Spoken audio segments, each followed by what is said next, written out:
1일 기도회 설교 후 15분간 잔잔한 묵상 음악이 지상됩니다. 기도 제목을 가지고 함께 기도하는 분들께 조금이나마 도움이 되어드렸으면 합니다.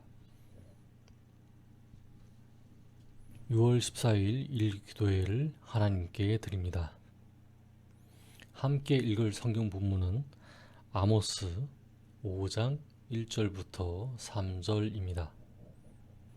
이스라엘 족속아, 내가 너희에게 대하여 애가로 지은 이 말을 들으라.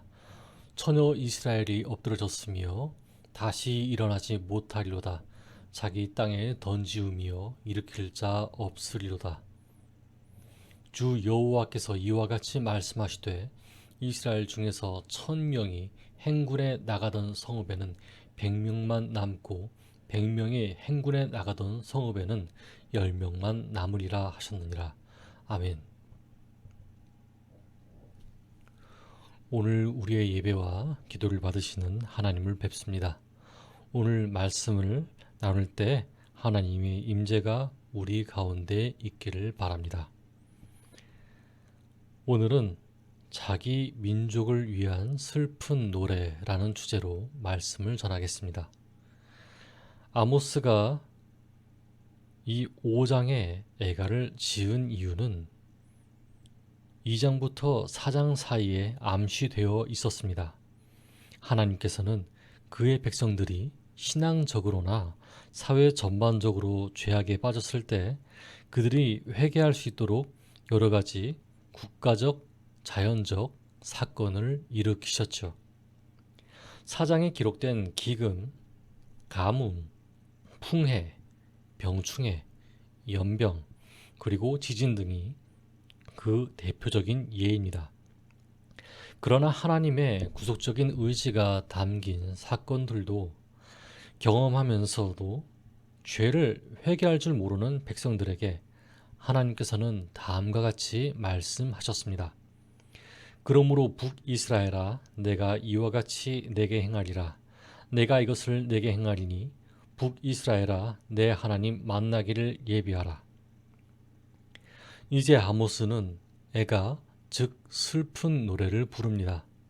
이 애가를 통하여 하나님의 백성들이 회개할 줄 모르는 죄악에 대한 하나님의 처철한 심판이 어떤 것인지를 소개하고 있습니다.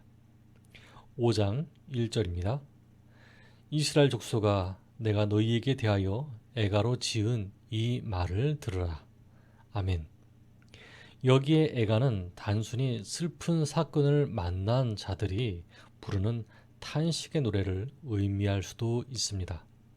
하지만 장례식에서 불리는 노래를 의미하기도 합니다.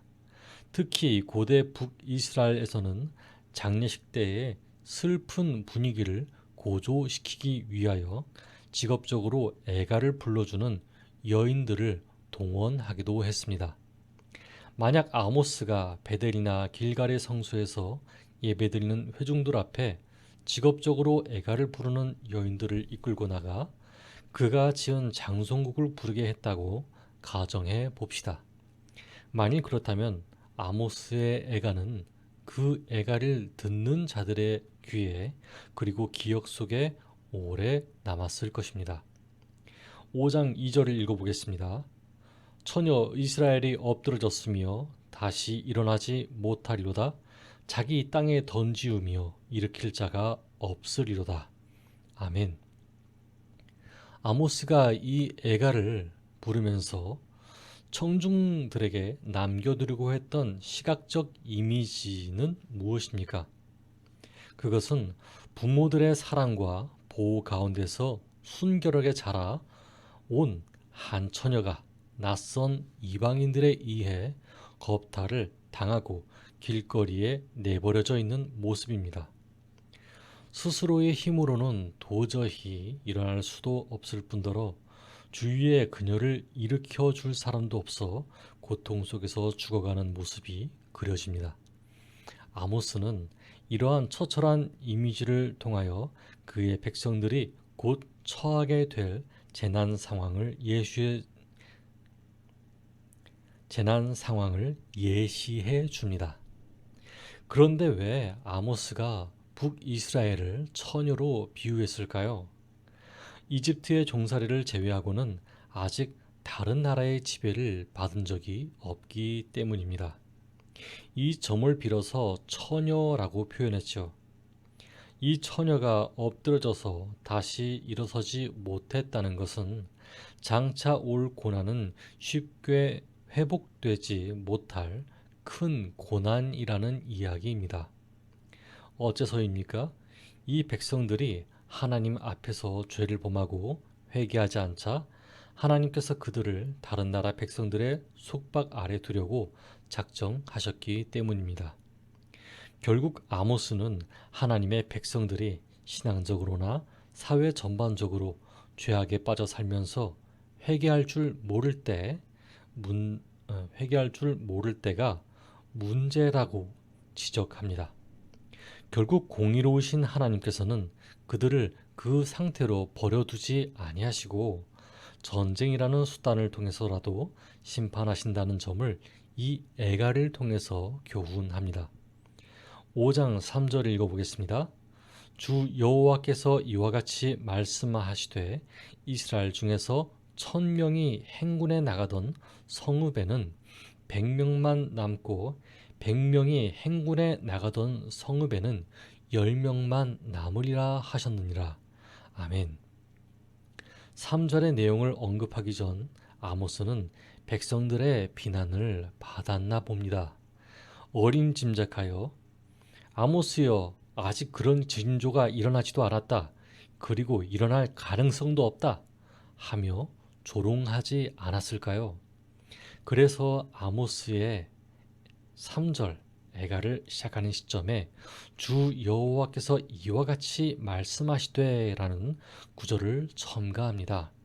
그리하여 그는 그의 애가가 하나님의 영감 가운데서 만들어진 신적인 권위와 신빙성이 있는 것을 나타내죠.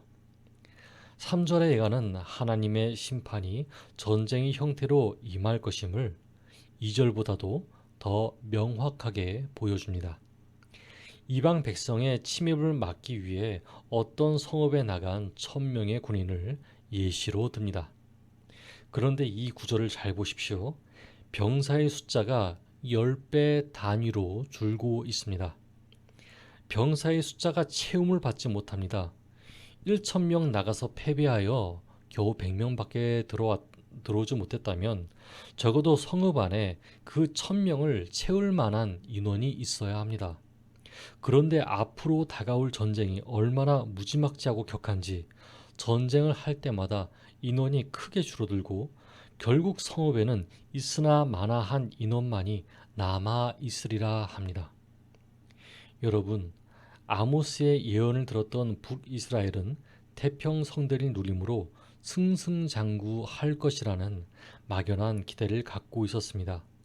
그 누구의 지배도 받지 않았을 뿐더러 힘이 강한 나라에게 뇌물을 주어 안전을 누리면 그만이었기 때문입니다. 오늘날은 어떻습니까? 어느 나라든지 자신의 군사력을 키우고 싶어 합니다. 더 뛰어난 첨단 무기를 개발하는 동시에 어느 나라는 자기 군사력을 과시하고 싶어 합니다. 또 약소국은 강대국을 의지하는 것이 습관화되어 있습니다. 저는 이 행동 자체가 어리석다고 이야기하는 것은 아닙니다. 그러나 우리의 안전은 강대국을 의지하는 것 이상으로 하나님 보시기에 자신이 어떤 사람인지 아는 것과 하나님과 대화하는 것이 더 중요하지 않을까 여러분에게 질문합니다. 하나님 앞에 바로 서기를 연습하는 저와 여러분이 되기를 바랍니다. 그러므로 오늘은 이렇게 기도했으면 좋겠습니다. 첫째, 이 시대를 향한 하나님의 뜻을 깨달을 수 있도록 기도합시다. 둘째, 하나님보다 더 의지한 세상 섭리가 무엇인지 깨달아 뉘우칠 수 있도록 기도합시다. 함께 기도하겠습니다.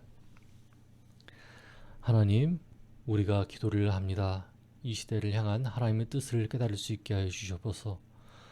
우리의 생각이 너무나도 어렵습니다. 그리고 너무나도 어립니다. 하나님 보시기에 아직 자녀 같고 하나님 보시기에 아직 아이와 같습니다. 이 시대를 향한 하나님의 뜻이 무엇인지 우리로 하여금 깨닫게 하여 주시옵소서. 하나님보다 더 의지한 세상 섭리가 여기저기 있습니다. 어디에서는 어느 나라를 의지하라 그러고 어디에서는 다른 물질적인 무엇을 의지하라고 합니다.